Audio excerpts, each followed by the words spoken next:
Simple Tales presents Eglė, Queen of the Serpents, from Lithuanian folklore. Long ago, near the shores of the Baltic Sea, there lived a young woman named Eglė. She was the youngest of 3 sisters and was known throughout her village for her kindness and gentle nature. One summer evening, Eglė and her sisters went to bathe in the sea. The water was calm, and the setting sun painted the waves with gold. Afterward, Eglė reached for her clothing, only to discover that a large serpent was coiled inside it. Startled, she stepped back. The serpent raised its head and spoke. "I will return your clothes if you promise to become my wife." Eglė was terrified. She pleaded with the serpent to leave, but the creature would not move.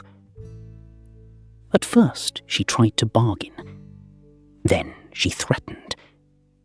Yet nothing changed. As darkness approached and her sisters prepared to leave, Eglė reluctantly made the promise.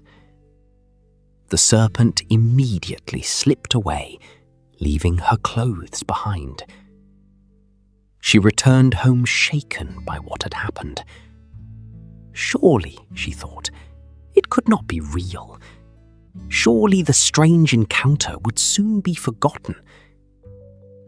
But a few days later, an extraordinary procession arrived from the sea. Countless serpents appeared near the village. They carried a message. The serpent had come to claim his bride. Eglé's family was horrified. They refused. Again and again they attempted to deceive the visitors. They sent animals in Eglé's place. They tried various tricks and delays. Yet every deception was discovered. At last, Eglė realized there was no escape from the promise she had made. Though frightened, she chose to honor her word. She followed the serpents to the shore. The sea opened before them.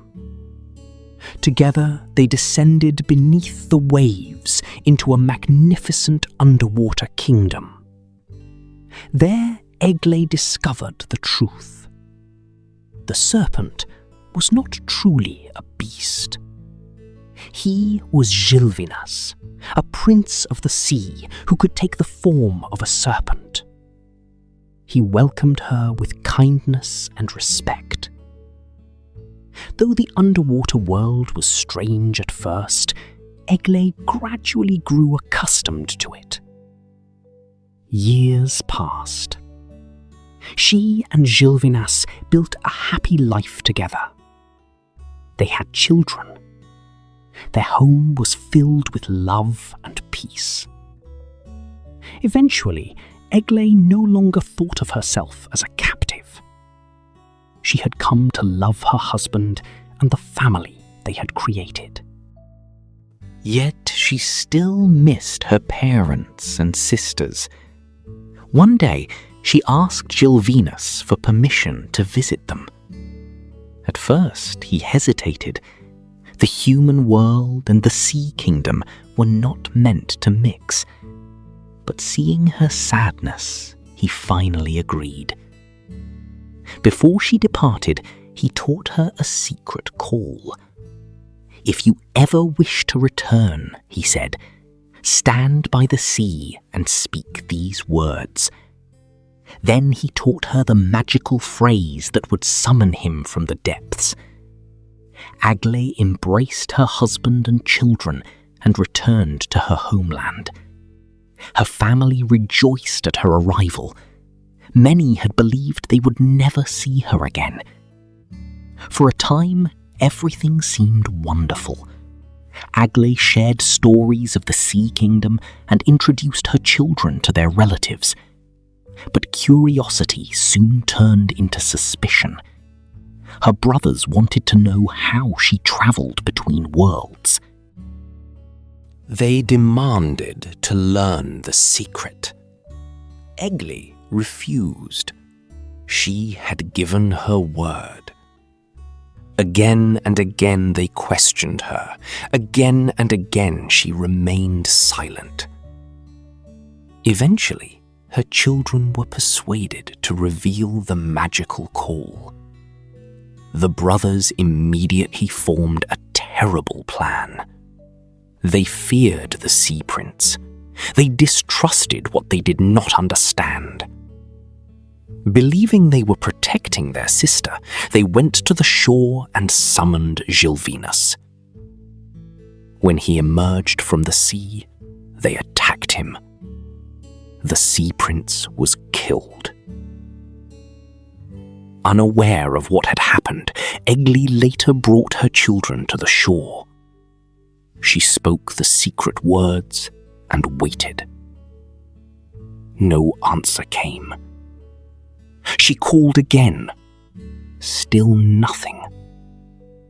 Then the sea itself responded. The waves carried a message revealing the truth.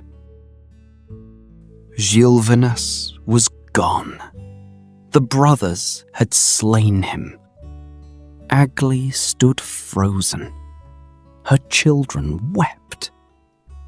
Everything she had built had been destroyed. Not by monsters, not by enemies, but by fear, mistrust, and betrayal. For a long time, Eglė gazed across the sea. Then she looked at her children. She knew they could never return to the life they once knew, nor could they remain among people who had shattered their family. At last, she made her choice. Calling upon ancient powers, Eglė transformed herself and her children into trees. One became an oak, one became an ash, one became a birch. Another became an aspen, and Eglė herself became a graceful spruce tree. In this form, they would remain together forever. The winds would sing through their branches. The seasons would pass around them, but no one could separate them again. To this day, some say the forests of Lithuania still remember Eglė and her children. And when the wind rustles through the trees near the Baltic coast, it carries echoes of their sorrow. The tragedy of Eglė's story was not born from evil intentions. Her brothers believed they were helping, yet they acted without understanding. They chose fear over trust and force over patience. Their actions destroyed what they never took the time to know. Many hardships begin when people judge what is unfamiliar before seeking to understand it. If you enjoyed this tale, please like, subscribe, and share Simple Tales. There are many more legends waiting to be told.